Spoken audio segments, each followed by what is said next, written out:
आष्टोत्तर श्रीमद् भक्ति वेदांत नारायण गोस्वामी महाराज जी के चरणों में अनंत कोटि दंडवत अर्पित करता हूँ। तत्पश्चात पूरी गुरु परंपरा के चरणों में अनंत कोटि दंडवत प्रणाम। अमल पुराण श्रीमद् भागवतम के चरणों में मेरा अनंत कोटि दंडवत प्रणाम। उपस्थित वैष्णव के चरणों में मेरा यथायथ दंडवत प्रणाम। हम लोग श्रीमद् भागवत सप्ताह कर रहे हैं। यद्यपि भागवत एक ऐसी चीज़ नहीं है जो सप्ताह के अंदर मुट्ठी में आ जाए।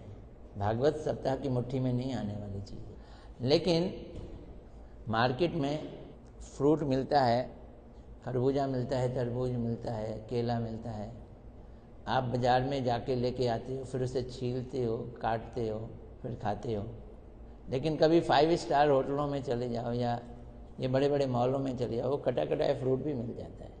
आपको चॉप करने की ज़रूरत नहीं है, आपको काटने की ज़रूरत नहीं है, आपको कुछ करने की ज़रूरत नहीं है। जो फेंकने वाला छिलका है, फेंक के आपको साफ मिल जाता है। तो ऐसे ही मैं आपको अमल पुराण में से भी जो एकदम साफ चीज़ है वो देने की कोशिश कर रहा हूँ, जिसमें कोई छिलका नहीं, कोई बीज नहीं। खुद अमल पुराण भागवत भी ऐसा ही है, ना इसमें कोई छिलका है, ना इसमें कोई बीज है, भागवत में ही। लेकिन साथ के साथ उसमें भी अगर थोड़ा बहुत कुछ रह जाए, शेक बना के पी लो। देखो, एक बात समझना अच्छी तरह से, जब कभी पूजा पाठ की जाती है ना, हवन किया जाता है ना, या आरती की जाती है, तो कहते हैं आसन होना चाहिए। ज़मीन पे खड़े काम नहीं चलता। तो बेस्ट आसन कौन सा होता है? जिसमें पूजा करने की, मंत्र पढ़ने की बड़ी शक्ति संचित हो जाती है, वो है कुशा का आसन। कुश आसन जो होना है वो बेस्ट आसन माना जाता है। आरती वही, पूजा वही, सब कुछ वही, लेकिन आसन पे बहुत निर्भर करता है। आसन वो जगह है जिस पे आप आश्रित होकर अब पूजा कर रहे हो, बैठकर उस पे आश्रित हो गए ना। ऐसे ही भागवत किस चीज पे आश्रित होकर सुने, हमें उसका मैक्सिमम फ्रूट मिले। ये गौड़िया मठों में इस चीज के वर्णन है। आप लोग कहाँ बैठे हुए इसमें? श्री गोविंद जी गौड़िया मठ में। गोविंद जी तो गोविंद जी नहीं है, संग में गौड़िया लगा हुआ है। गौड़िया, ये गौड़िया क्या चीज़ है? आप आस्था खोल लो, कोई से भी टीवी चैनल खोल लो, या भारत में कहीं भी चले आओ, बहुत सारी भागवत कथाएं आपको सुनने को मिलेंगी। और भागवत कथाओं में हजारों की संख्या में भीड़ भी सुनने को मिलेगी। सुनते सब हैं, पर परिवर्तित लोग नहीं होते। People don't transform, they remain as it is. Gaudiya का मतलब है कि where we want to transform the person, as it is रखना नहीं है। व्यक्ति को क्या कर देना है? ट्रांसफॉर्म कर देना। तो किस चीज पे आधारित है गौड़िया? गौड़िया आधारित है चैतन्य महाप्रभु। चैतन्य महाप्रभु कौन है? स्वयं भगवान कृष्ण। सुनना जरा ध्यान से। स्वयं भगवान कृष्ण कलयुग में जीवों का उद्धार करने के लिए इस इरादे से आए कि मैं पतित से पतित को भी मारे बिना सिर्फ हरि नाम संकीर्तन से अपने धाम ले जाऊंगा। सच ए ग्रेट वाव, ऐसी महान उनकी इच्छा। और कृष्ण भी कौन? जो राधा जी के भाव में आए हैं कृष्ण, भाव राधा जी का ले लिया, महाप्रभु बन गए, इसलिए रंग भी गोरा हो गया उनका। कृष्ण कभी गोरे होने वाले नहीं हैं। कृष्ण है तो काले, पर राधा जी का रंग अपने ऊपर चढ़ा लिया।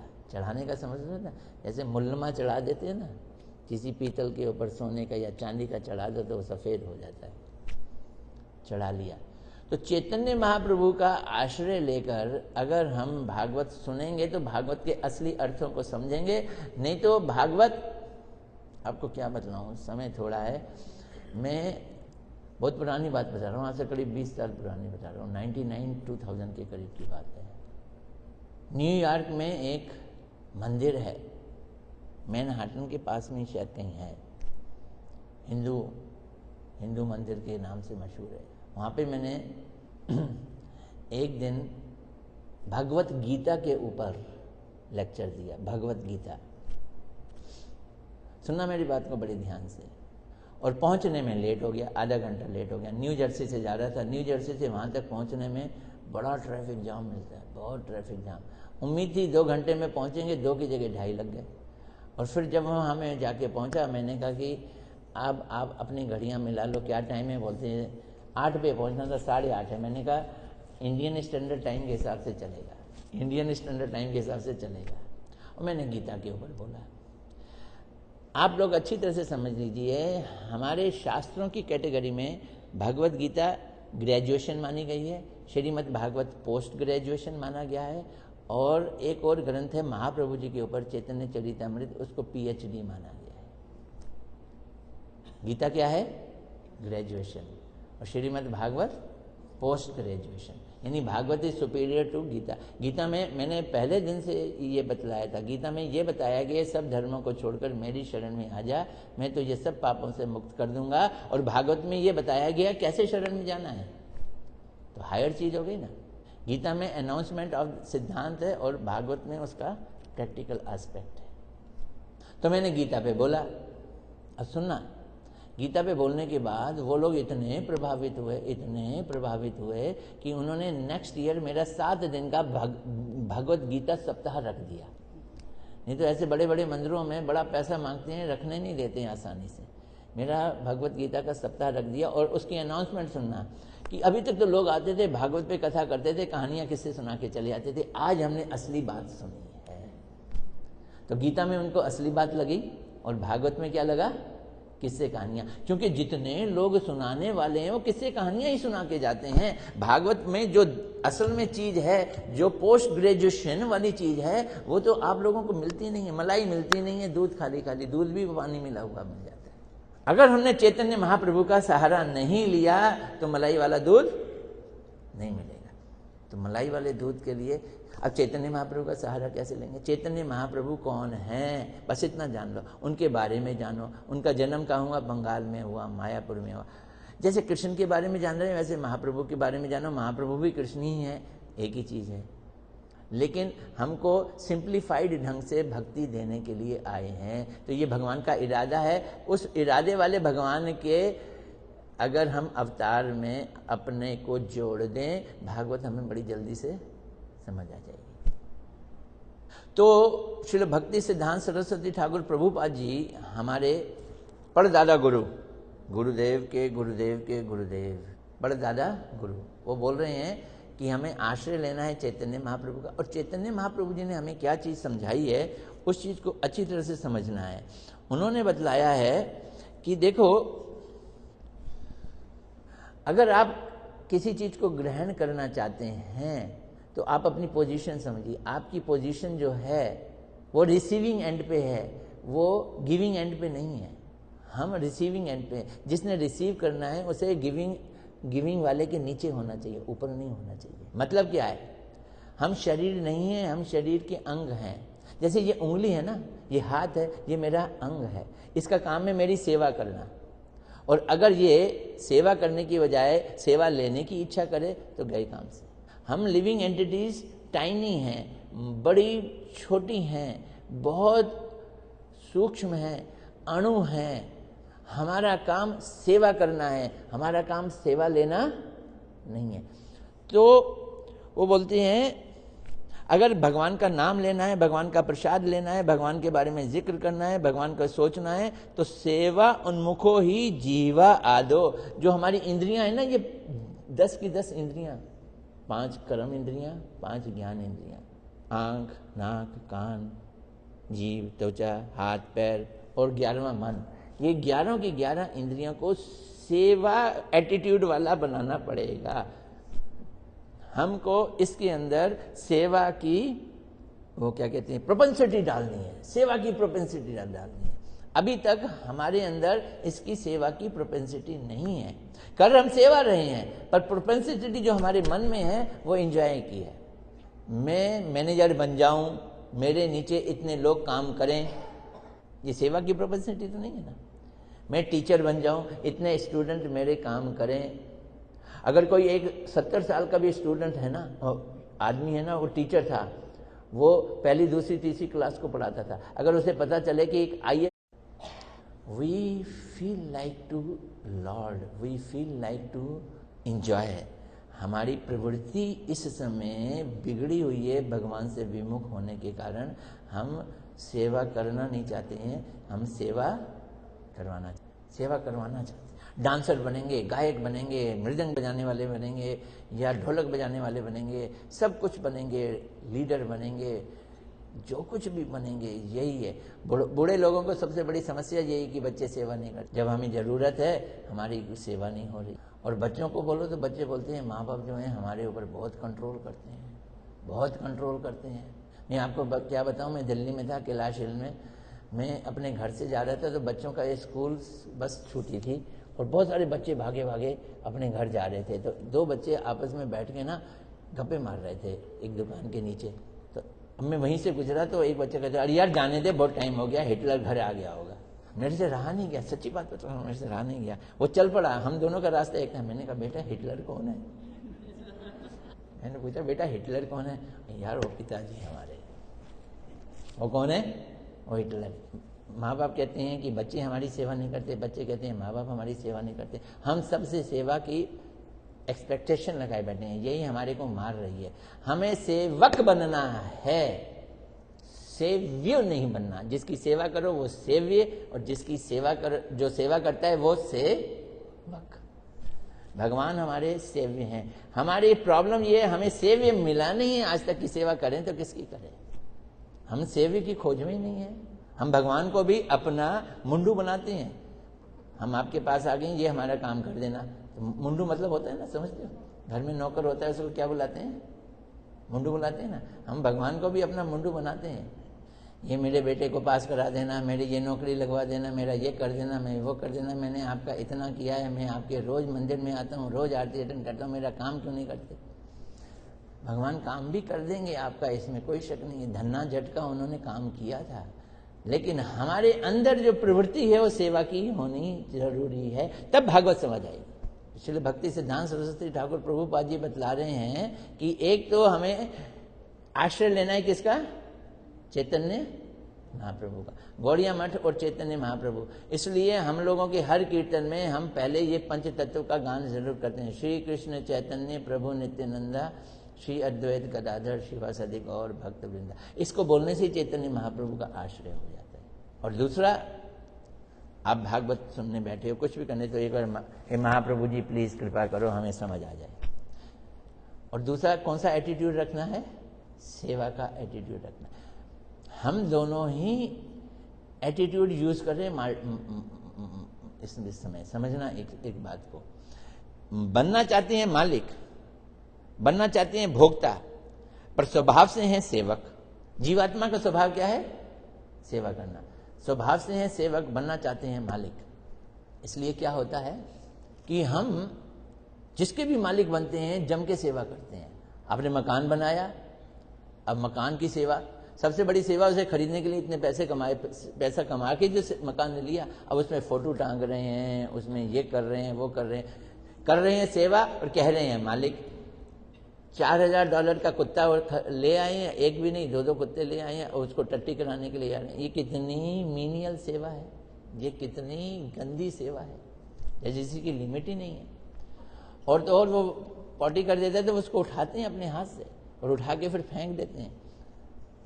अपने बच्चों की आदमी जितनी सेवा करता है उतनी कुत्ते की सेवा कर रहे हैं और कह रहे हैं मैं कुत्ते का क्या हूं? मालिक हूं। मकान का मालिक, दुकान का मालिक, कुत्ते का मालिक, और कर रहे हैं सेवा। नेचर में सेवा है, इसलिए सेवा करनी पड़ रही है। We can't help it. बस भाव हमारा फिर भी है हम मालिक हैं। ये भाव क्रैश करके डाउन करना है कि मैं सेवक हूं। ये प्रवृत्ति लानी है, अपनी इंद्रियों में इस बात को भरना है, मैं कभी भी मालिक नहीं। भागवत तब समझ आएगी। ये श्री भक्ति सिद्धांत सरस्वती ठाकुर प्रभुपाद जी बोल रहे हैं।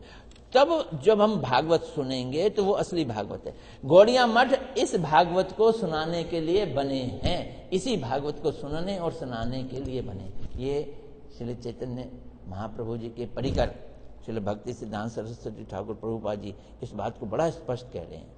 ये जो श्रीमद् भागवत है सभी रोगों को दूर करती है। ये कल्पतरु है और ये इसलिए ही बनी है ताकि गौड़िया मठ में इसकी चर्चा की जाए। लेकिन स्टाइल क्या होगा?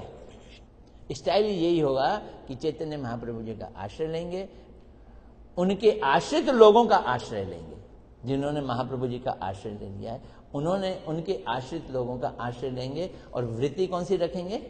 सेवा की वृत्ति। सेवा की वृत्ति से हम भागवत को सुनेंगे। भगवान श्री कृष्ण आज से 5000 साल पहले चले गए। भगवान कृष्ण के जाने के बाद पांडवों के डायनेस्टी में परीक्षित महाराज अभिमन्यु के जो बेटे थे वो राजा बने। जब वो राजा बने तो ठीक उसी समय कलयुग ने अंदर प्रवेश किया। भारतवर्ष में नहीं, सारे विश्व में शुरुआत यहां से की। कलयुग आया, शास्त्रों में लिखा हुआ है द्वापर के बाद कलयुग आएगा। कलयुग बहुत भयानक, बहुत खौफनाक। जो सीधे साधे लोग हैं, जो भक्ति में लगे हुए हैं, जो सतोगुणी लोग हैं, वो कलयुग से बहुत डरते हैं, बहुत डरते हैं। तो सारे ऋषि मुनियों ने इकट्ठे होकर ये सोचा कि हम क्या करें। ब्रह्मा जी से प्रार्थना करें कि हम कुछ ऐसा उपाय बतलाओ कि हमारे ऊपर कली का प्रभाव ना पड़े, क्या करें हम। तो उन्होंने कहा, ब्रह्मा जी ने, अच्छा मैं एक वो फेंकता हूं चक्र, वो चक्र जहां जाके गिरे तो वहीं जाके पूजा शुरू कर दें। तो नैमिषारण्य में जाकर वो चक्र जाके गिरा और वहां पे एक गड्ढा हो गया। उस जगह का नाम नैमिषारण्य इसलिए पड़ा कि एक जमाने में भगवान विष्णु ने एक निमिष में वहां पे हजारों राक्षसों को मार डाला था। वो जगह बड़ी पोटेंट है, शक्तिशाली है। मैंने बोला ना कि आप कहां बैठकर कुछ कर रहे हैं उसका बहुत असर पड़ता है। और तो और आपके साथ कौन है इसका भी बहुत प्रभाव पड़ता है। अगर आप दुष्ट लोगों के संग बैठकर खाना खाओगे ना तो कुछ दिनों के बाद आपके मन में भी दुष्टता आ जाएगी, जबकि आपने दुष्टता की नहीं है, मन में आ जाएगी, प्रभाव पड़ जाता है। दुष्ट लोगों के हाथों का बना हुआ खाओगे तो बात की बात है। अगर हमारा संग भी ऐसा होगा ना, आजकल बड़ा गड़बड़ है। स्कूल में बच्चे जाते हैं, कॉलेज में बच्चे जाते हैं, सब लोग अपना अपना टिफिन खोलते हैं, एक दूसरे का झूठा खाते हैं और ये हिसाब नहीं है कि झूठ सच किसको कहते हैं। इससे मेंटल प्रभाव पड़ता है, बहुत जबरदस्त प्रभाव पड़ता है। तो सब लोग नैमिषारण्य में पहुंच गए, वहां सुंदर तालाब बन गया। उस तालाब में बैठकर, तालाब के पास बैठकर वो लोग सोचने करें क्या, 88,000 लोग करें क्या। तो उन्होंने यज्ञ करना शुरू कर दिया। कहते हैं यज्ञ करते करते 1000 साल का लिए यज्ञ करने की तैयारी कर बैठे। यज्ञ करते करते उनके हाथ पैर काले हो गए, धुआं उड़ेगा ना। तो उसी समय एक बहुत बड़े महान वैष्णव उनके सभा में पहुंचे। उनका नाम था सूत गोस्वामी। नाम याद रखोगे, क्या नाम? सूत गोस्वामी। उग्र शर्वा सूत गोस्वामी। उग्र शर्वा, शर्वा मैंने सुनने वाले, उग्र मैंने बड़ी उग्रता से। जिस समय सुखदेव गोस्वामी जी ने परीक्षित महाराज जी को भागवत सुनाई थी, उस समय परीक्षित जी के साथ ये बैठे हुए थे सूत गोस्वामी। और क्योंकि उन्होंने परीक्षित महाराज जी के मुकाबले में बड़े ही उग्र होकर श्रवण किया था, इसलिए नाम ही पड़ गया उनका उग्र शर्वा सूत गोस्वामी। वो वहां खटाक से उन्होंने आसन बिछाया, आसन दिया, उनको बैठाला, उनकी पूजा की। और उनके तरफ से एक ऋषि शौनक ऋषि जी ने सारे के सारे लोगों की तरफ से, 88,000 लोगों की तरफ से 6 प्रश्न पूछे। मैं आपको 6 प्रश्न सुना रहा हूं, ये आपने याद करने, ये भागवत के उत्तर हैं। ये प्रश्न से ही सारी भागवत बनी है। You have to remember it. मैं तो भागवत करता हूं तो लोगों को कहता हूं पेंसिल पेन लेके आया करो। ये मनोरंजन नहीं है, ये परिवर्तन है। भागवत में किस लिए कर रहा हूं? परिवर्तन के लिए, ट्रांसफॉर्मेशन के लिए कर रहा हूं। अब 6 प्रश्न आपने याद करने हैं, मैं आपको एक एक करके सुना रहा हूं, बाद में लिख भी लेना, कोई बात नहीं है। पहला प्रश्न ये है, आयुष्मान महाराज श्री सूत गोस्वामी जी, आपने अपने गुरु से जो सुना और शास्त्रों से जो पढ़ा, इस कलयुग में जीवों के लिए आपने जो सहज साधन निश्चित किया है वो बतलाइए। जीवों के लिए सहज साधन जो निश्चित किया है वो बतलाइए। मतलब क्या? ये बतलाइए कि हमें क्या साधन करना चाहिए। कोई होगा बोलेगा यज्ञ कर लो, कोई होगा मेडिटेशन कर लो, तो 100 लोग 100 बातें, जितने मुंह उतनी बातें। लेकिन आप हमें बतलाइए हम जीवों को कलयुग में क्या करना चाहिए। जो आपने गुरु से सुना है उस हिसाब से बतलाइए, और उस हिसाब से बतलाइए जो शास्त्रों का सार है, उस हिसाब से बतलाइए हमें क्या करना चाहिए। सहज साधन क्या है? कठिन नहीं। कौन सा साधन? सहज साधन क्या है? पहला प्रश्न आप उसको निचोड़ लो। पहला प्रश्न ये है, हमारा साधन क्या है? पहला प्रश्न क्या है? साधन क्या? साधन मीन्स प्रोसेस, क्या करना चाहिए। दूसरा प्रश्न उन्होंने पूछा, कलयुग आ गया है, इसमें सबसे बड़ी कठिनाई ये है, लोगों की उम्र बहुत घट गई है। सतयुग में 1,00,000 साल की थी और त्रेता में 10,000 साल की उम्र थी और द्वापर में 1000 वर्ष तक की उम्र थी। और कलयुग में तो 100 खींच ले तो कोई कहेगा वाह वाह वाह सेंचुरी बन गई, तालियां। और लोग इच्छा भी नहीं करते हम 100 साल तक जिए हैं, क्योंकि इतना बुढ़ापा बर्दाश्त कौन करेगा, झेलेगा कौन?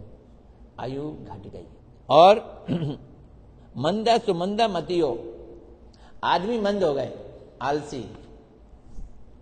आप लोग हिसाब उठा के देख लें 99% लोग हमेशा सूर्य उदय होने के बाद ही उठते हैं। पहले उठता है कोई? कभी आपने हिसाब लगाया सूरज उगने से पहले उठ रहे हो या बाद में उठ रहे हो? चिड़ियों को देख लो, पक्षियों को देख लो, कब उठते हैं? वो सूर्य उदय से पहले उठ जाते हैं और हम लोग सूर्य उदय के बाद उठते हैं। भारतवर्ष में ये परिपाटी थी, कोई भी सूर्य उदय से बाद में नहीं उठता था, पहले ही उठ जाते थे। हमसे तो अच्छे ये अखबार बेचने वाले हैं इंडिया में, वो 3-3 बजे उठ के जाते हैं, अखबार कर लेते हैं, बेचते हैं। हमसे अच्छे चाय बनाने वाले हैं, वो उठ जाते हैं और चाय, दूध लाने वाले, दूध बेचने वाले, वो सब अच्छे हैं। और हम सबसे अच्छे तो अमेरिकन हैं। अमेरिकन लोग सुबह सुबह 5 बजे मैंने देखा उठ जाते हैं, गोरे लोग उठ जाते हैं। 7 बजे अपनी कार में बैठे होते हैं, 6-7 बजे। हम लोग आलसी हो गए हैं, सोचते हैं सुबह जल्दी उठेंगे, लेकिन अलार्म लगा के भी बंद कर देते हैं, कल उठेंगे। ये आलस है। भक्ति के मामले में सबसे बड़ा जो रुकावट है वो आलस्य है, प्रमाद जिसे कहते हैं। तो ये कह रहे हैं शौनक जी कि एक तो उम्र कम हो गई, दूसरा आदमी आलसी हो गया, और मंदमती, मति मैंने बुद्धि एकदम मंद हो गई है। ज्यादा दूर की हम सोच ही नहीं सकते हैं, ज्यादा दूर की नहीं सोच सकते हैं, कंसंट्रेशन नहीं कर सकते, कंसंट्रेशन हमारी खत्म हो गई और भाग्य भी हमारा मंद हो गया है। ऐसे अवस्था में आप बतलाओ हम अपना कल्याण का खुद क्या इरादा करें? किसी के पास टूटी फूटी साइकिल ना हो और वो चाहे कि वो शिमला चला जाए। दिल्ली में बैठे हो, शिमला जाने की इच्छा कर रहे हो, तो आप लोग भारतीय हो इसलिए मैं ये बातें कह देता हूँ, बड़ा मुश्किल काम है। तो आप ये बतलाइए कि हमारे यहाँ 4 वेद हैं, 1188 उपनिषद हैं, 1 वेदांत सूत्र है, 18 पुराण हैं, उतने ही उपपुराण हैं, 1 महाभारत ग्रंथ है, इतने सारे ग्रंथ हैं और इसको पढ़ के आदमी की एक उम्र क्या 10 उम्र लग जाएगी तब भी वो खत्म नहीं कर सकेगा। लेकिन ये कहना क्या चाहते हैं हमें समझ नहीं आएगी। कोई एक बात कहेगा, कोई दूसरी बात कहेगा। ये सारे के सारे ग्रंथ हमें कंफ्यूज करते हैं। तो उन्होंने प्रश्न पूछा है कि आप निश्चय करके ये बतलाइए, क्या कि कृपया करके ये बतलाइए कि शास्त्रों का सार वचन क्या है, what is the essence of all the scriptures. पहले साधन, दूसरा प्रश्न क्या हो गया, शास्त्रों का सार क्या है? शास्त्रों का भी सार पूछा है। अब उस सार में वो गोल बताते हैं या साधन बताते हैं, ये बात की बात है। पूछने वालों ने क्या पूछा है? शास्त्रों का सार पूछा है। पहले क्या पूछा है? साधन पूछा है, फिर सार पूछा। इतने डिटेल में आपको भागवत में कई सारी कहानियां शायद हो सकता है मैं सुनाऊं ना, लेकिन ये जो चीजें हैं ना, ये क्या है? ये इसका मक्खन है जो मैं आपको बतला रहा हूं। तीसरा प्रश्न ये उन्होंने पूछा, भगवान श्री कृष्ण किस उद्देश्य से देवकी के पुत्र के रूप में, वसुदेव देवकी के पुत्र के रूप में पृथ्वी पे प्रकट हुए? What was his purpose? क्यों आए थे वो भगवान श्री कृष्ण? और चौथा प्रश्न है, वो भगवान श्री कृष्ण जिनके आने से चारों ओर कल्याण ही कल्याण फैल जाता है, आप उनकी लीलाओं को हमें सुनाइए। मैं लीलाएं सुनना चाहता हूं। पहले तो कृष्ण क्यों आए, आप उनकी हमें क्या सुनाओ? लीलाएं सुनाओ। कितने हो गए? 4 हो गए ना। ये 4 प्रश्न हुए। 5वां, ये चौथा प्रश्न जब भगवान की लीलाओं के बारे में वो कह रहे थे, उन्होंने बड़ी सारी बातें बोली। भगवान के नाम मंगलमय, भगवान की लीलाएं मंगलमय। वो जन्म लेते हुए भी जन्म नहीं लेते हैं, उनका जन्म मृत्यु भी दिव्य होता है, उसको सुनने से ही लोगों का कल्याण हो जाता है। तो उन पुण्यात्मा भक्त लोग हैं, वो भगवान की लीलाओं को सुनने में बहुत दिलचस्पी रखते हैं। अब हमारे अंदर भी ये हुड़क पैदा हो रही है कि कली के इफेक्ट को दूर करने वाले भगवान की उन पवित्र लीलाओं को आप हमें श्रवण कराएं, जिससे कली का इफेक्ट खत्म हो जाए। शौनक जी इतना जानते थे। और 5वां प्रश्न उन्होंने किया, और फिर वही भगवान श्री कृष्ण वसुदेव देवकी के पुत्र बन के आए, उन्होंने तरह तरह की लीलाएं की, उनके अवतार भी बतला दो, क्या क्या अवतार लिए उन्होंने। ये कौन सा प्रश्न है? 5वां। और 6वां प्रश्न है कि जब भगवान श्री कृष्ण चले गए तो धर्म ने किसका आश्रय लिया, किसकी शरण ग्रहण की? किसने? धर्म ने किसकी शरण ग्रहण की? ये सुना सूत गोस्वामी जी तो सूत गोस्वामी जी सिखर गए। Such nice questions. और क्वेश्चन करने वाले शौनक ऋषि जी थे, कोई मामूली व्यक्तित्व थे नहीं। जब अच्छे प्रश्न पूछे और वाकई आदमी सीरियस होता है तो महात्मा को सुनाने में बड़ा आसानी मिलती है, बड़ा आनंद आता है बताने में। आप कभी खुद पढ़ाने लगो ना, अगर आपका बच्चा स्टूडेंट जो है वो बहुत अच्छा, नहीं मैं इसे थोड़ा ऊपर करना चाहता हूँ, ऐसे हो जाएगा, मुझे मालूम है, कोई बात नहीं। तो उन्होंने सूत गोस्वामी जी ने पहले अपने गुरु को स्मरण किया। उनके गुरु कौन है?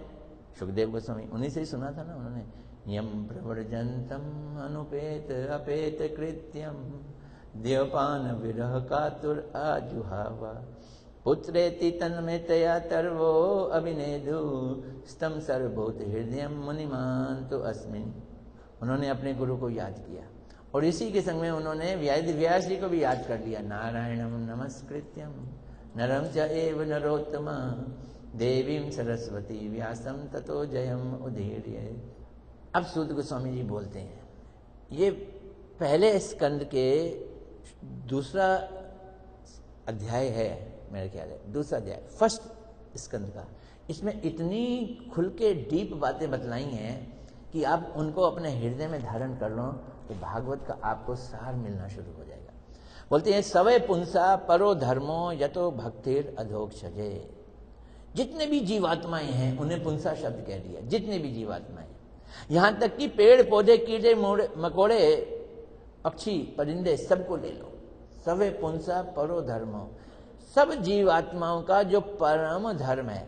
अच्छा भाई देखो, धर्म भी अलग अलग से है। धर्म है क्या चीज, प्लीज समझना। आदमी का स्वभाव ही उसका धर्म है। क्या है धर्म? जिसको वो धारण करता है। किसको धारण करता है? वो अपने नेचर को धारण करता है। तो जब हम आदमी बनकर पैदा हुए, पुरुष बन के पैदा हुए, तो पुरुष हमारा स्वभाव है ऑटोमेटिकली हम जिम जाएंगे, डोले बनाएंगे, लड़कियों को आकर्षित करेंगे। ये हमारा क्या हो गया? पुरुष धर्म है। अच्छा, ये पुरुष धर्म आत्मा का है या शरीर का है? किसका धर्म है? ये आत्मा का धर्म नहीं है, ये शरीर का। स्त्री है, हमारे यहाँ क्यों इसको रेस्पेक्ट है? वो घर में जाएगी, काम करेगी। घर में लड़का है, लड़की है, पिता ने पानी मांगना है तो बेटे को नहीं कहेगा एक गिलास पानी ला, किसको बोलेगा? बेटी को बोलेगा जरा एक गिलास पानी लाना। तो सेवा करने की प्रवृत्ति थोड़ी सी स्त्रियों में पुरुष के मुकाबले में ज्यादा है, इसलिए भागवत ज्यादा सुनती हैं वो लोग, क्योंकि भागवत सुनने का गुण क्या है? सेवा की प्रवृत्ति उनको सूट करता है। तो सेवा करने की प्रवृत्ति हम सब जीवों के अंदर तो है, लेकिन हमने अपनी पीठ भगवान की तरफ कर दी है, वो प्रवृत्ति हमारी डाउन हो गई। इसलिए सूत गोस्वामी जी कहते हैं सवे पुंसा परो धर्मो, सारे जीवों का परम धर्म। तो समझना, स्त्री होकर स्त्री का धर्म, पुरुष होकर पुरुष का धर्म, बालक होकर बालक का धर्म, वर्ण आश्रम धर्म, क्षत्रिय का अपना धर्म, ब्राह्मण का अपना धर्म, वैश्य का अपना धर्म, नेचर के हिसाब से सबके अलग अलग धर्म है। वो उनके शरीर की कॉन्स्टिट्यूशन के हिसाब से हैं। ये परम धर्म नहीं है। परम धर्म जो है इसके शरीर के अंदर जो शरीरी रह रहा है, जिसे आत्मा है, उसका धर्म को परम धर्म कहा गया है। पुरुष होना आत्मा का धर्म नहीं है, स्त्री होना आत्मा का धर्म नहीं है, बालक होना आत्मा का धर्म नहीं। बालक तो आत्मा का धर्म क्या है? वो परम धर्म है। ये तो भक्ति अधोक्षज, अधोक्षज भगवान कृष्ण की भक्ति करना ही सारे जीवात्माओं का परम धर्म है। तो पूछा उन्होंने, प्रश्न क्या था? पहला प्रश्न क्या था? सहज सरल साधन क्या है? उन्होंने कहा एक यही साधन है। क्या?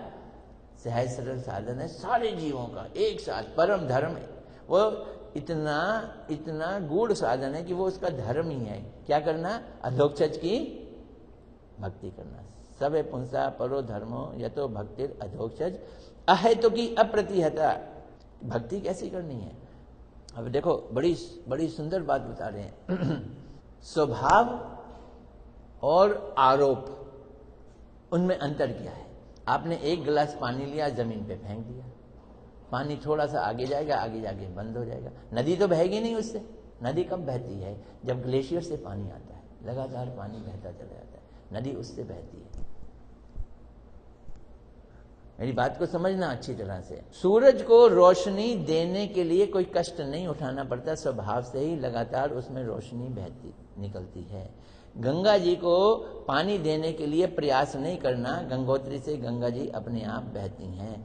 इसी तरह से आत्मा से जो स्वाभाविक रूप से उसकी नेचर है वो यही है कि वो कृष्ण की क्या करे? भक्ति करे। ये भक्ति ऐसे बहेगी अप्रतिहता, जो रुकेगी नहीं कभी भी, उसमें टुकड़े नहीं आएंगे। 1 मिनट रुक गई, 2 मिनट आ गई, 1 मिनट रुक गई, 2 मिनट आ गई, अहेतु की, बिना किसी कारण से। क्यों बह रही है वो? क्योंकि उसका वो क्या है? नेचर है। गंगा जी क्यों बह रही हैं? वो स्वभाव है गोमुख का। सूरज क्यों चमक रहा है? सूरज का स्वभाव है। आत्मा क्यों भक्ति कर रही है? वो आत्मा का स्वभाव है। इसलिए इस तरह की स्वाभाविक भक्ति को अहेतु की मीन्स कॉजलेस कह दिया, और अप्रतिहता, जो रुकेगी नहीं, क्योंकि स्वभाव है, परपेचुअल रहेगी। ऐसा करने से यह आत्मा संप्रसिद्धति, जो आत्मा है वो बड़ी आनंदित हो जाती है। आत्मा कौन है? जीव भी आत्मा है, भगवान भी आत्मा है। भगवान को परमात्मा कह दिया, जीव को आत्मा कह दिया। तो जीव जब लगातार भगवान की भक्ति करेगा, उससे जीव भी प्रसन्न हो जाता है, भगवान भी प्रसन्न हो जाते हैं, दोनों ही आत्मा प्रसन्न हो जाती है। यह आत्मा संप्रसिद्धति, जिससे आत्मा क्या हो जाती है? आनंदित हो जाती है। हमारे यहाँ ना एक बहुत कंसेप्शन है, धर्म किसे कहते हैं? दान दे दो। धर्म किसे कहते हैं? योगा कर लो। धर्म किसको कहते हैं? यज्ञ कर लो, पंडितों को बुला लो, खाना खिला दो। उससे क्या होगा? धर्म के कंसेप्ट में ऐसा करने से घर में खुशहाली आ जाएगी। हम धर्म वर्च्यूज के साथ धर्म को मिलाते हैं। वर्च्यूज मैंने शुभ कर्म। शुभ कर्म से क्या होगा? हमारे को सुख मिलेगा। सुख किसको मिलेगा? शरीर को मिलेगा। आत्मा की चिंता नहीं करते हैं। तो हम समझते हैं अच्छा धर्म के कार्य करेंगे, उससे हमें अर्थ मिलेगा। अर्थ मतलब पैसा मिलेगा, और जब पैसा मिलेगा तो हमें उससे भोग मिलेंगे, और भोग मिलेंगे, भोग करेंगे हम। यही धर्म का अर्थ है। बोलते हैं, शुद्ध को समझिए, बोलते हैं धर्म का अर्थ पैसा नहीं है, पैसे का अर्थ भोग नहीं है। धर्म का अर्थ, पैसे का अर्थ भगवान की सेवा है। Change the meaning of this system. धर्म किस लिए करना है? धर्म भगवान को पाने के लिए करना है। मेरी दादी जी के पास ना कोई सुंदर सी गोरी सी लड़की कभी आके बैठ जाती थी ना, तो बड़े प्यार से बोलती थी, तूने पिछले जन्म में खूब सारा दूध, दही और चावल दान किया होगा, चीनी दान की होगी, मतलब सफ़ेद चीज़ें दान की हुई है, भगवान ने तो ये गोरा रंग दे दिया। गौर हरि श्री राधा रमन बिहारी जी, गौर निताई राधा गोविंद जी, सीताराम लक्ष्मण हनुमान जी की जय। ये या आत्मा संप्रसिद्धति, हमें भगवान को प्रसन्न करना है। कैसे भगवान को हम प्रसन्न करेंगे? भगवान को प्रेम करके हम प्रसन्न कर सकते। प्रेम किसको कहते हैं? प्रेम किसको कहते हैं? सुनना इस बात को बड़ी अच्छी से। प्रेम ना बाड़ी उपजे, प्रेम ना हाट बिकाए, ना तो ये खेत में उगता है प्रेम। प्रेम ना बाड़ी उपजे, बाड़ी मैंने खेत, उपजे उगता नहीं है। प्रेम ना हाट बिकाए, ना ये मॉल में मिलता है, ना ये आप पूछ लो जाके, वॉलमार्ट सब कुछ बेच देता है, लेकिन प्रेम नहीं मिलेगा वहां पे। प्रेम ना बाड़ी उपजे, प्रेम ना हाट बिकाए, राजा ते रंग शीश दे ले जाए। राजा भी ले सकता है और रंग भी ले सकता है, और देने उसको लेने का एक ही उपाय है, क्या दो? शीश। यहाँ शीश का मतलब अभिमान दे दो और प्रेम ले जाओ। अभिमान क्या? मैं भगवान का, मैं संसार का भोगता हूँ, ये अभिमान छोड़ो। मैं भगवान का सेवक हूँ, ये अभिमान लाना है। अभिमान यानी सिर दो तो ले जाओ। और इसमें एक ब्यूटी है, प्रेम में एक ब्यूटी है। एक कवि की मैंने कविता सुनी, कविता तो याद नहीं, और वो मजाक था। बोलता है, किसी ने कहा दिल बड़ा करो, हमने दिल बड़ा किया, और कहा और बड़ा करो, हमने और बड़ा किया। हमने इतना बड़ा किया कि उसमें सैकड़ों के दिल आ गए। हमने दिल इतना बड़ा किया कि उसमें सैकड़ों के दिल आ गए, फिर क्यों उन्होंने हमसे गिला किया। मतलब हमारा दिल इतना बड़ा कि हमने बहुतों को प्यार किया, फिर जो प्यार करने वाली थी वो लड़ पड़ी हमसे। तो प्रेम के बारे में बोला है, प्रेम गली अति सांकड़ी जामे दुई न समाए। प्रेम गली क्या है? बहुत ही कम सांकड़ी है, इसमें दो जने नहीं आ सकते, सिर्फ एक ही आएगा। अगर कृष्ण है तो कृष्ण ही आएंगे, दूसरा नहीं आ सकता। तुलसीदास जी के राम भक्ति थी, उसमें कृष्ण नहीं आए। और मीराबाई की कृष्ण भक्ति थी, वो भी द्वारका वाले कृष्ण की। उनके दिल में वृंदावन वाले कृष्ण नहीं आए, वो अंत में वृंदावन चली गई। कहती तो थी मेरे तो गिरधर गोपाल दूसरों ना कोई, अंत में वो द्वारका में चली गई, पत्नी बन के गई। गोपियां कृष्ण से प्रेम करती हैं, उन्होंने अपने पतियों को, अपने बच्चों को, सब कुछ कुर्बान कर दिया। दुई ना समाए, इसमें दूसरा समाता नहीं है। प्रेम गली अति सांकड़ी जामे दुई ना समाए। बहुत सारी चीजें इसमें, इतनी अच्छी अच्छी चीजें हैं, मैं उसको छलांग मार के आपको आगे बतला रहा हूं। दूसरे अध्याय का 17वां श्लोक है, श्रवणताम सौ कथा कृष्णा पुण्य श्रवण कीर्तना। कृष्ण की कथाओं को सुनने से कृष्ण कानों से हृदय में घुस जाते हैं। साधन बतला रहे हैं। साधन क्या है? साधन है भक्ति। भक्ति क्या है? कृष्ण की कथाओं को सुनना। श्रवणताम सौ कथा कृष्णा, कृष्ण की कथाओं को सुनना। उससे क्या होता है? वो जो कृष्ण हैं वो उनके कीर्तन को सुनने से वो हृदय में घुस जाते हैं और हृदय में जाके अटक जाते हैं। और हृदय को गंदा देखते हैं तो हृदय को साफ कर देते हैं, फिर वहां जाके बैठ जाते हैं। आंख से अगर आप दर्शन रोज करोगे, भगवान अंदर नहीं घुसने वाले, आंख से नहीं घुसेंगे। अगर अगरबत्ती को सूंघोगे उससे भी नहीं घुसेंगे। अगर भगवान घुसते हैं किसी हालत में तो सिर्फ कहां से घुसते हैं? कानों से घुसते। इसलिए भक्ति की पहला शब्द है श्रवण। श्रवण कीर्तन स्मरण। तो भक्ति करो। जतो भक्ति अधोक्षज, अधोक्षज की भक्ति करनी। अधोक्षज मैंने जो इंद्रियों से पकड़ में नहीं आता, वो कृष्ण, उसकी भक्ति करनी है। तो क्या करना है हमको श्रवण करना है। अगर हम श्रवण करते हैं, ये भागवत की महिमा है। नष्ट प्रायेषु अभद्रेषु नित्यम भागवत सेव्या। भागवत की इस तरह से सेवा करने से, क्या सेवा कर रहे हैं? बड़े प्यार से सुन रहे हैं हम उसको। चैतन्य महाप्रभु का आश्रय लेकर भागवत को क्या कर रहे हैं? सुन रहे हैं। सुनना किसको कहते हैं? समझना। गुरु ने शिष्य को कहा, रामपाल एक गिलास पानी दे। सुना? रामपाल अपने काम में लगा रहा। फिर गुरु ने कहा, सुना ना, मेरे को एक गिलास पानी दे। फिर अपने काम में लगा। तीसरी बार बड़े गुस्से में कहा, सुनता नहीं है?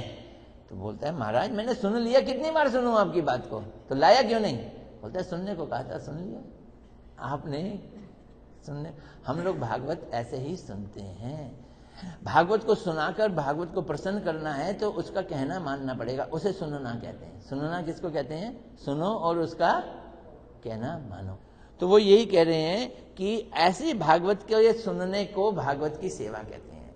नष्ट प्रायेषु अभद्रेषु नित्यम भागवत सेव्या। सारे अभद्र हमारे वो नष्ट हो जाते हैं रोज भागवत की सेवा करने से। भगवती उत्तम श्लोके भक्तिर्भक्ति नैष्टिकीम।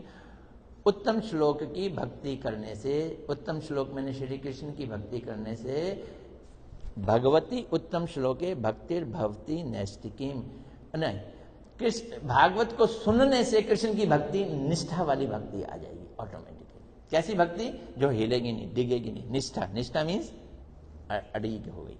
फिर उन्होंने अवतारों का वर्णन किया। भगवान राम अवतार, नरसिंह अवतार, परशुराम अवतार, ऐसे 24 अवतारों का वर्णन किया। 24 अवतारों का वर्णन करने के बाद फिर लास्ट में उन्होंने बोला कि ये जितने भी अवतार बताए हैं मैंने, उनके जो स्वयं भगवान है उसके अंश या कला है, पर जो स्वयं भगवान है वो कृष्ण है। मतलब राम, नरसिंह, परशुराम, वामन, कूर्मा, मत्स्य, ऐसे 24 के 24 अवतार जो हैं, जिनके अंश और कलाएं, अंश के अंश को कला कहते हैं, लेकिन कृष्ण स्वयं भगवान है। इसका मतलब क्या? इसका मतलब है कि कृष्ण भगवान है, उन्हीं वही राम बने, वही नरसिंह बने, वही वामन बने। क्यों? कृष्ण 16 कला संपूर्ण, भगवान राम 14 कला संपूर्ण। लीलाओं में, हिस्ट्री में, कथाओं में वर्णन आता है तुलसीदास जी वृंदावन पहुंचे, वृंदावन पहुंच के कृष्ण को कहते हैं मैं तब आपको प्रणाम करूंगा जब आप राम बनोगे। तो कृष्ण ने उसी मंदिर में अपने को राम बना दिया, हाथ में धनुष ले लिया, राम बन गए कृष्ण। वो तुलसीदास जी जो कृष्ण राम बन गए, कई जगह वर्णन आता है कृष्ण राम बन गए। राम ने ये कहा जरूर है कि जब मैं कृष्ण की लीला करूंगा तो तब तुम मेरे पास आना, लेकिन राम ने कृष्ण बनकर दिखाया नहीं है, क्योंकि कृष्ण राम बन रहे हैं। तो 16 से उतर के जब 14 में आ जाते हैं कृष्ण, तो क्या दिखाई देते हैं? वो किस रूप में दिखते हैं? वो राम के रूप में दिखते हैं। और वो जो 14 से उतर के 2 और कम कर देते हैं 12, तो वही कृष्ण नारायण दिखाई देते हैं एक ही। ये समझना, हमारे यहाँ अनेक भगवान नहीं है, भगवान एक ही है। एक ही भगवान भक्तों की भक्ति के अनुसार अलग अलग रूप में प्रकट होते हैं। तो असंख्य अवतार होने के बावजूद भी भगवान असंख्य नहीं है। भगवान में इतनी शक्ति है कि एक साथ असंख्य रूप धारण कर लें, लेकिन कृष्णस्तु भगवान स्वयं। ये भागवत कह रही है, मैं नहीं कह रहा। जो स्वयं भगवान है वो कौन है? वो कृष्ण है। और यही कि कृष्ण ने गीता में कह दिया, मत्ता परतरम न कंचित अस्ति धनंजय। है अर्जुन, मेरे से बढ़कर कोई दूसरा नहीं है। इन सब का वर्णन सुना के उसके बाद उन्होंने कृष्ण कथा सुनाई। बोलते हैं देखो, जब द्रौपदी के 5 पुत्रों को अश्वत्थामा ने मार दिया, ये कब हुआ मालूम है? महाभारत है, ये आती है आपको, याद है कुछ? या थोड़ा सा आपको सुना दूं इसके बारे में। युद्ध समाप्त हो गया, सारे लोग मारे गए, दुर्योधन अभी मरा नहीं है और इधर भीष्म पितामह मरे नहीं है। भीष्म पितामह बाणों की सैया पे लेटे हुए हैं और दुर्योधन की दोनों जांघें तोड़ दी गई, उसमें से खून निकल रहा है और वो लड़ाई के मैदान में पड़े हुए हैं। कोई उनकी देखरेख करने वाला ही नहीं है, ही नहीं अब कोई। सेना खत्म, भाई मर गए, अंधे माता पिता। वो युधिष्ठिर महाराज की शरण में आ। उस समय अश्वत्थामा जो द्रोणाचार्य का बेटा था और कृपाचार्य, ये 2 बच्चे थे, वो गए द्रोणाचार्य दुर्योधन के पास। दुर्योधन की इस बुरी हालत को देखा तो उसने डांट लगा दी अश्वत्थामा ने, तुमने भीष्म पितामह को सेनापति बनाया, जो तुम्हारा नहीं था, तुम जानते थे, कैसे जीत सकते थे बताओ? वो तो पांडवों का ही था। तुमने फिर मेरे पिताजी को गुरु वो बना दिया। उनको अर्जुन सबसे ज्यादा प्यारे थे द्रोणाचार्य को। एकलव्य का उन्होंने अंगूठा ले लिया अर्जुन के कारण, और तुमने उसको सेनापति बना दिया। जीतोगे कहां? खाक, मुझको बनाया होता ना, मैं तुम्हें जिताता। तो दुर्योधन को दर्द तो हो रहा था, उसने अपने खून से ही उसका तिलक कर दिया। देखो, खून से तिलक नहीं करना चाहिए, गंदी चीज है, तामसी चीज है। कर दिया, जा तो ये सेनापति बना, अब जो कर सकता है कर ले। जीत गया, मैं रहा तो मैं तो ये अपना मुख्य सेनापति रखूंगा ही, मैं मर गया तो ये राजा बना देता हूँ, राज तिलक कर देता हूँ, जा। ये कृपाचार्य को लेके रात को, आधी रात को पेड़ के नीचे लेटे हुए सोच रहे हैं क्या करूं। तो क्या देखा कि इतने में कुछ उल्लू आए, और उल्लू ने कौओं के घोंसलों को तोड़ फोड़ के अंडे खा लिए और सब कौओं को मार डाला। उल्लू और कौओं की आपस में बनती नहीं काफी टाइम से। ये हमारी पंचतत्व की कहानी है ना, उसमें इसकी कहानी आती है कि एक बार सारे पक्षियों ने कहा हमारा राजा गरुड़ है, गरुड़ हमें दिखाई नहीं देता, वो भगवान की सेवा में लगा रहता है, हम उल्लू को अपना राजा बना देते। तब कौवे ने कहा बेवकूफ हो, तुमने उल्लू को राजा बना दिया तो तुम उसको देखोगे ही नहीं, क्योंकि तुम तो जब उठोगे वो सो जाएगा, उल्लू तो दिन को उठता ही नहीं है। तो फिर उन्होंने फिर से गरुड़ को ही राजा बना दिया। तब से उल्लू जो है कौओं का विरोधी हो गया। इसने कृपाचार्य को उठाया, मुझे रास्ता मिल गया है, क्या है? रात को सोए हुओं को मार डालो। वो खेमे में चला गया। खेमे में शिवजी वो कर रहे थे, क्या कहते हैं, पांडवों के खेमे में उनकी रात की देखभाल कर रहे थे। क्यों? क्योंकि भगवान कृष्ण 5 पांडवों को लेके खेमे से बाहर चले गए थे। बोलते हैं जब युद्ध जीतो ना, उस दिन अपने खेमे में नहीं रहना, वो किसी आश्रम में चले गए। और द्रौपदी ने क्या किया कि उनके कमरे में 5 अपने बेटों को सुला दी। शिव जी ने देखा कि ये होने वाला है, मैं कुछ कर नहीं सकता, ये भगवान की इच्छा है। शिव जी भी पीछे हट गए, ये घुस गया अंदर। शिव जी से ये तलवार लेके अंदर घुस गया और उसने क्या किया, पंडाल में जितने सैनिक सो रहे थे, जो बच गए थे पांडवों के, उनमें आग लगा दी और सब एक साथ जल के मारे। और तलवार जो हाथ में ली थी खड्ग, उससे वो 5 पांडवों को पांडव समझकर उनका सिर काट के, सिर उठा के दुर्योधन के पास ले आया। दुर्योधन ने कहा भीम का सिर दो, उसने भीम के बेटे का सिर दे दिया। था तो बड़ा, लेकिन भीम ने जैसे ही दबाया वो दब गया। बोलता नहीं, ये तो उसके बेटे का सिर है, तुमने क्या कर दिया, हमारा वंश नष्ट कर दिया। तब उसे पता चला कि उसका बेटा है। बोलते अरे भीम के सिर पे मैं जब गदा मारता था तो उसमें से करंट निकलता था, लाइट निकलती थी, उसका सिर तो इतना मजबूत है, और तुमने उसके बेटे का सिर ला दिया, हमारा वंश खत्म हो गया। उसे ये नहीं मालूम था कि उत्तरा जो थी वो गर्भवती थी। उत्तरा कौन? अभिमन्यु की बेटी। हमारा वंश खत्म कर दिया तुमने। इससे उसे बड़ा दुख हुआ, और एक तरफ खुशी भी हुई कि चलो ये मर गए, खुशी भी हुई और दुख भी हुआ, और वहीं में वो मर गया, दुर्योधन मर गया। अब जब पांडव आए और उन्हें पता चला कि ये काम अश्वत्थामा ने किया है, अर्जुन तो अश्वत्थामा को पकड़ के पकड़ने भागे। अश्वत्थामा ने ब्रह्मास्त्र चला दिया। तब भगवान कृष्ण ने कहा तू भी ब्रह्मास्त्र चला, दोनों ब्रह्मास्त्र चलेंगे। दो ब्रह्मास्त्र आके आपस में लड़ पड़े, पृथ्वी का नाश होने लगा।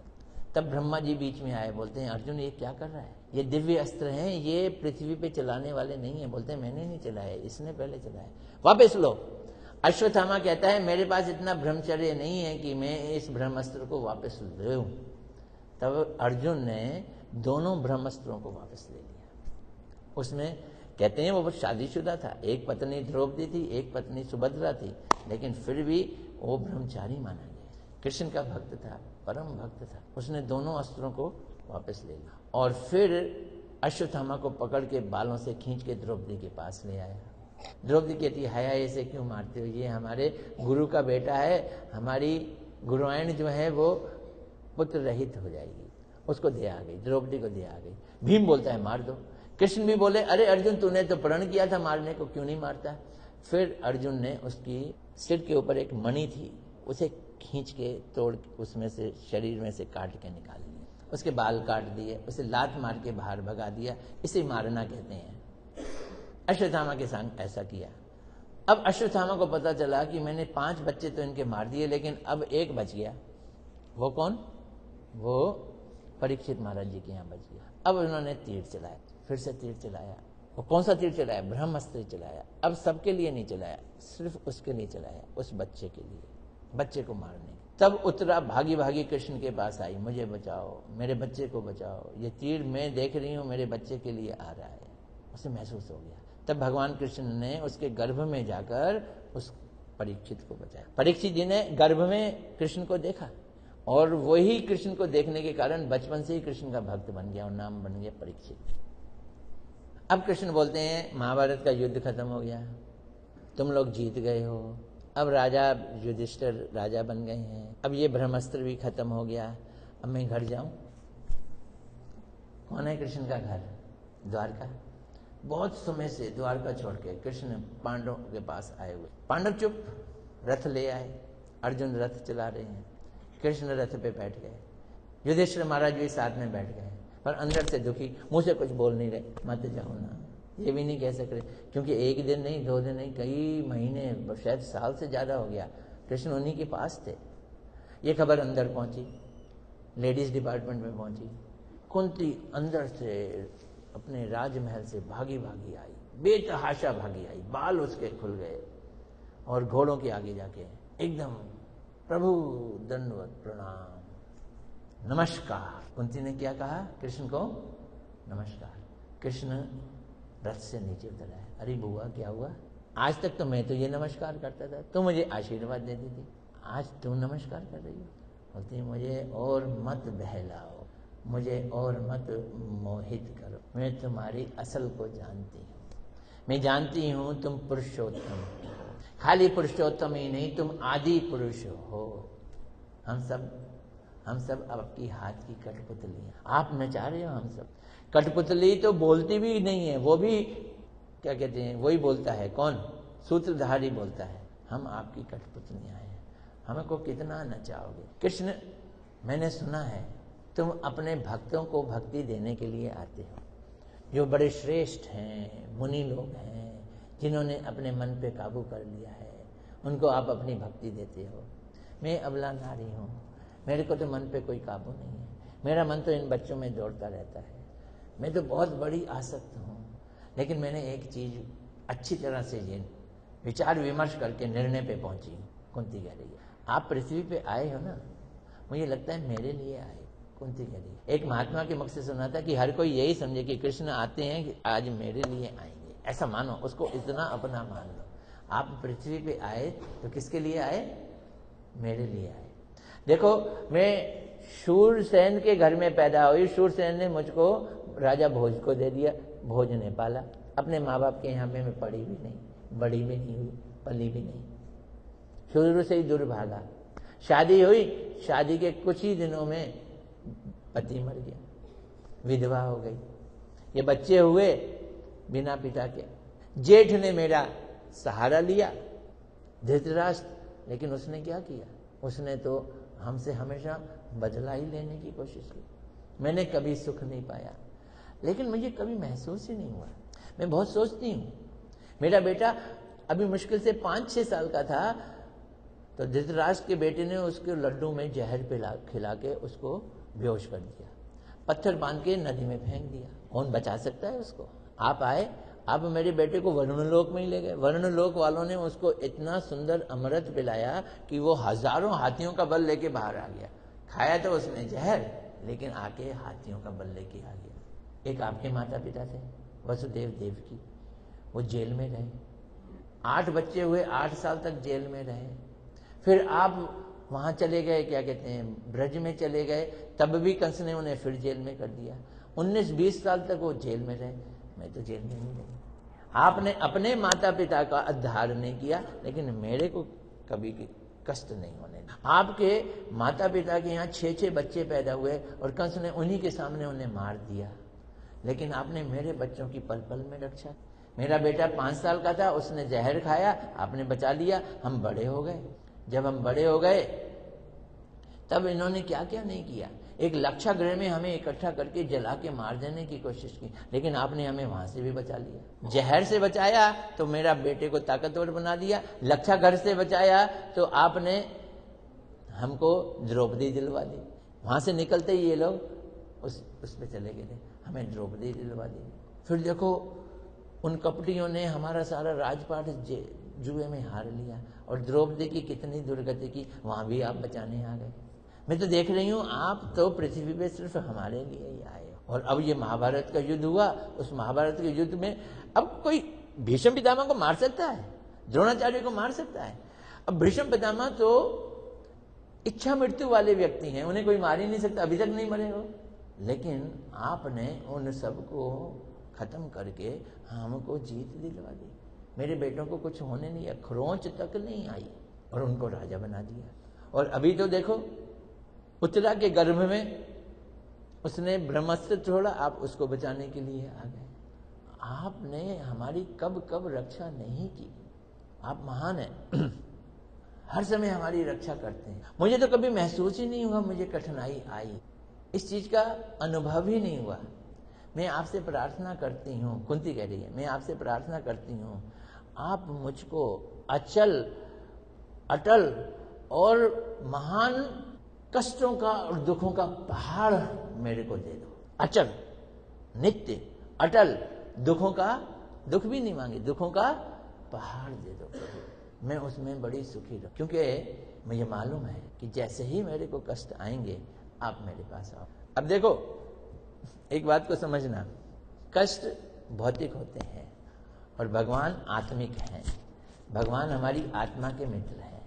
भगवान आती है तो जया आत्मा संप्रसिद्धति, जिससे आत्मा को आनंद होता है। लेकिन जब कष्ट आते हैं तो मिट्टी झड़ती है। मिट्टी क्या है? ये शरीर कहीं मर जाएगा या दुखी हो जाएगा या गिर जाएगा या रोगी हो जाएगा या परेशानी होगी। किसको होगी? शरीर को होगी ना। तो इस तरह से कुंती ने भगवान से क्या मांगी? कष्ट, मुझे कष्ट दो। हम कर सकते हैं ऐसा? अगर हम ये देखें कि हमारा जीवन में जितने कष्ट आते हैं भगवान हमारे भले के लिए देते हैं, हम इतना भगवान को समर्पित हो जाएं, ये है भागवत, इतना समर्पित हो जाएं, फिर हमें कष्ट भी सुखकारी लगेंगे। जैसे बच्चे को माँ जन्म देती है तो उसको ये कष्ट भी सुखकारी लगता है, बच्चे को जन्म देने की खुशी की चक्कर। तो भगवान की सानिध्य मिल जाएगा, भगवान की करीबी मिल जाएगी, ये सुनकर बड़ा ही आनंद आता है। कृष्ण नीचे उतर के बोलते हैं, अच्छा भाई बुआ, चल मैं तेरे पास हूँ, तो और बोलती जा, मैं सुनता रहूँगा, अभी नहीं जाता। भगवान ने अपना जाना पोस्टपोन कर दिया। फिर मुंह लटकाए हुए युधिष्ठिर महाराज, कृष्ण कहते हैं तू क्यों मुंह लटकाए हुए हैं? बोलते हैं मुझे अपने साथ ले जाओ, मैं जीना नहीं चाहता, मैं राज नहीं करना, ये सिंहासन मुझे खून से सना हुआ दिखाई दे। करोड़ों करोड़ों लोगों का खून कर दिया, कितनी माताएं विधवा, कितनी महिलाएं विधवा हो गई, कितनी माताओं के गोद सुने, कोख सुनी हो गई, क्यों किया हमने ये युद्ध? कृष्ण सोचने लगे यही समस्या अर्जुन को थी, पर वो युद्ध से पहले थी, और यही समस्या अब युधिष्ठिर को हो गई है, पर ये युद्ध के बाद है। तो उन्होंने कहा कि ये वाली समस्या को मैं हल अभी नहीं करूं और खुद नहीं करूंगा, ये मैं भीष्म पितामह के पास ले जाकर करूंगा। तब कृष्ण ने कहा सुनो, तात अभी जिंदा है। तात कौन? भीष्म पितामह जी। तात अभी जिंदा है और हम यहाँ पर बैठे हुए हैं, आओ उनके पास जाते हैं, उनसे पूछते हैं, उनसे आपके प्रश्नों का उत्तर ढूंढते हैं। युधिष्ठिर कहते नहीं, मैं नहीं जा सकता। क्यों नहीं जा सकता?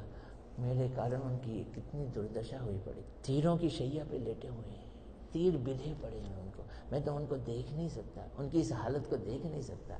कृष्ण कहते नहीं चलो।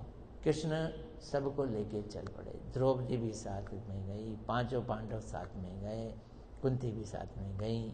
खबर मिलते मिलते तो सारे देवता लोग भी वहां पहुंच गए। और उस समय कृष्ण का को देखकर भीष्म पितामह बोले हा, धन्य है, मेरे भाग्य धन्य है। सूर्य उत्तरायण में आ गया था, मैं अब प्राण छोड़ना चाहता था, लेकिन ये उम्मीद करता था कि मेरे अंतिम समय में आप मेरे सामने आ जाओ। पर मैं सोचने लगा क्यों आओगे आप मेरे सामने? मैंने आपके लिए ऐसा क्या किया जो आप मेरे सामने आओगे? मैंने तो आपसे ज्यादा अपनी प्रतिज्ञा के ऊपर जोर दिया। मेरी प्रतिज्ञा थी मैं उसका साथ दूंगा जो राजा होगा। मैं आपका साथ नहीं दिया, मैं आपके भक्तों का, पांडवों का साथ नहीं दिया, मैं कौरवों की सेना में पड़ा रहा, सिर्फ एक प्रतिज्ञा के चक्कर में। क्या प्रतिज्ञा? मैं राजा का साथ दूंगा। अरे साथ आपका देना चाहिए था। मैं सोच रहा था मैं बहुत ही आपके चरणों का अपराधी हूं, लेकिन मेरे दिमाग में एक बात आई कि भगवान अपने भक्तों को बहुत प्यार करते हैं। हम सब में मैंने नजर उठा के देखी कि आपकी सबसे ज्यादा प्रीति किस पे है, तो सिर्फ दो ही जने दिख रहे हैं, एक द्रौपदी और एक अर्जुन। और द्रौपदी भी मुझे बहुत चाहती है और अर्जुन भी मुझे बहुत प्यार करते। छोटा था ना, मेरे सफेद कपड़े होते थे, ये मिट्टी से लबालब भर के मेरी गोदी में आके बैठ जाता था, मैं प्यार से इसे गोदी में ले जाता था। सोचता नहीं था मेरे कपड़े गंदे हो जाएंगे, मुझे ये बड़ा प्यारा लगता था। बचपन से ही इसके अंदर प्रीति है, प्रेम है, सद्भावना है, करुणा है, दया है, और आपका भक्त है ये। तो मैंने सोचा कि क्योंकि मैं अर्जुन को बहुत प्यार करता हूं, तो शायद इसलिए कि अर्जुन आपके प्रिय हैं, तो शायद भगवान मेरे पास अंतिम समय में आ जाए। मैं बड़ा सौभाग्यशाली कि भगवान अभी आ गए, आप मेरे सामने आए। देखो भीष्म पितामह ने स्तुति की, जैसे कुंती ने स्तुति की है ना। स्तुति का मतलब होता है अपने भावों के, अपने उद्गारों को, अपने अंदर की फीलिंग्स को भगवान को बतलाना, अपने प्रेम को भगवान को जतलाना। ये स्तुतियां बड़ी ताकतवर हैं। हमसे तो स्तुति भी नहीं की जाती है, हम पता नहीं क्या मांग बैठे हैं, क्या बोल बैठे हैं। इन स्तुतियों को ही अगर हम रिवाइज कर लेना, इन्हीं के ऊपर अगर हम चले ना, तो हमारा कल्याण हो जाए। भीष्म पितामह कहते हैं कि जब आप अर्जुन के सारथी बनकर हमसे युद्ध करते थे, तब मैं सोचता था अच्छा हुआ मैंने आपका साथ नहीं दिया, अच्छा हुआ मैं आपके विरोध में युद्ध कर रहा हूं, ताकि मुझको आपके लगातार दर्शन तो मिल रहे हैं। अगर मैं आपके साथ में होता तो आपके दर्शन कैसे मिलते? अर्जुन से जब मेरा युद्ध होता था तो मैं अर्जुन से तो लड़ता ही नहीं था, मैं तो तीर आपके ऊपर चलाता था। मैं जानता था कि आप तो भगवान हैं। मैं ये देखना चाहता था उन तीरों का क्या होता है जो आपके अंदर घुसते हैं। खून निकलता था, पहले मैं डर जाता था, लेकिन खून फिर वो सुंदर चित्रकारी के रूप में परिणत हो जाता था, फिर मैं बड़ा आनंदित होता था। आपका सारा शरीर में छलनी करके बड़ा सुंदर स्वरूप बना देता था। मुझे वो आपका स्वरूप देखकर बड़ा आनंद आता। घोड़ों की टापों से धूल उड़ती थी और आपके चेहरे पे पड़ती थी, आपका चेहरा और खूबसूरत हो जाता था। मैं सोचता था धन्य है वो गोपियां जो रोज शाम को कृष्ण जब लाखों गैयों को लेके आते थे, तो उनके खुरों से जो धूल निकलती थी उससे उनका सारा शरीर धूल धूसरित, चेहरा भी धूल धूसरित। आप तो आभूषणों के भी आभूषण हैं। लोग आभूषण बन के सुंदर होते हैं, आभूषण आप में आकर सुंदर हो जाते हैं। समझ आ रही है बात? लोग आभूषण पहन के सुंदर होते हैं और आभूषण आप पे आकर अपने को सुंदर गौरवान्वित महसूस करते हैं। वो रज आप पे पड़कर आपको और सुंदर बना देती है। आपने कपड़े पहने हो आप सुंदर हैं, आपने कपड़े ना पहने हो आप अति सुंदर, और ऊपर अगर रज पड़ी हुई हो तो आप और सुंदर हो जाए। गोपियों का क्या सौभाग्य, और मेरा भी क्या सौभाग्य। मैं सोचता हूँ कि मेरे अंतिम समय में आप मेरे सामने रहें, मैं देखता रहूँ आपको। उस समय कृष्ण का अभी जल्दबाजी मत कर, अभी जल्दबाजी मत कर, इनको धर्म का उपदेश दे। कहाँ है युधिष्ठिर? कहाँ है युधिष्ठिर? पीछे चुप गए थे। उनको कहा सामने आ, युधिष्ठिर सामने आ, बेवकूफ़ी मत कर। जिनको तू अपना रिश्तेदार समझता है ना, जिनको तू अपना भाई समझता है, कज़न समझता है, अर्जुन जिसको अपना साला समझता है, वो ना तुम्हारा साला है ना वो तुम्हारा भाई है, वो त्रिभुवन के मालिक हैं। इनकी मर्जी के बिना एक पत्ता भी नहीं हिलता। तुम समझती हो कि तुमने ये युद्ध किया और तुमने इतने लोगों को मारा, तुम्हें इतनी ताकत थी? ये सब किया तो किसने किया? इन्होंने ही किया है। उठ, चिंता मत कर। तब कृष्ण ने कहा इन्हें उपदेश तो दे दो, राज धर्म का उपदेश दे दो और धर्मों का उपदेश दो। बोलते हैं अर्जुन, कृष्ण क्या कहते हैं, भीष्म पितामह कहते हैं अर्जुन कृष्ण, मेरे तीरों की दर्द से दिमाग जो है विक्षिप्त हो गया है, दर्द में हूं मैं, कैसे बोलूंगा धर्म की बात। कृष्ण ने कहा मैं आ गया हूं ना, अब तुम्हें कोई दर्द नहीं होगी, और जो धर्म सोचोगे वो बतलाओगे। उस समय महाभारत भरी पड़ी है, बहुत सुंदर धर्मों का उपदेश किया है। किसने? ये भीष्म पितामह जी ने। ब्रह्मचारियों का धर्म, गृहस्थों का धर्म, सन्यासियों का धर्म, ब्राह्मणों का धर्म, राजा का धर्म, स्त्री का धर्म, सारे धर्म बतला दिए। ये सारे धर्म बतला दिए और देवता लोग भी सुनने के लिए आए, वो पूरा का पूरा एक ग्रंथ बन गया। तब द्रौपदी खिलखिलाने लगी, पीछे से दुपट्टा मुंह में डाल के ना ही करने लगी। भीष्म पितामह नोट कर गए, बोलते हैं इधर आ सामने, क्या हुआ तुझको, तो क्यों हंस रही है? बोलती है इतनी धर्म की बातें की, और जिस समय दुशासन मेरे बाल खींच के आया और मेरी साड़ी उतार रहा था, आप थे वहां पे कि नहीं? तो सही, ये सारा धर्म था। तब वो बोलते हैं बेटी सच्ची बात बता, ये जो दुर्योधन है मैंने इसका अन्न खाया हुआ था, जो मेरी प्रतिज्ञा थी ना कि मैं राजा के साथ रहूंगा, उसका मैंने अन्न खाया हुआ था, और उस अन्न ने मेरे खून को मिलावट वाला कर दिया। इसलिए मैंने उस समय धर्म की ना तो बात की और ना ही निर्णय लिया। अब तेरे पति ने ना ये तीर चलाकर वो गंदा खून सारा निकाल दिया, अब मेरे पास वो खून नहीं है, अब मैं एकदम निर्मल हो चुका हूँ, इसलिए ये धर्म का उपदेश। और ऐसा कह के कृष्ण को सामने रखकर भीष्म पितामह जी भगवान के धाम चले गए। गौर प्रेमानंदे।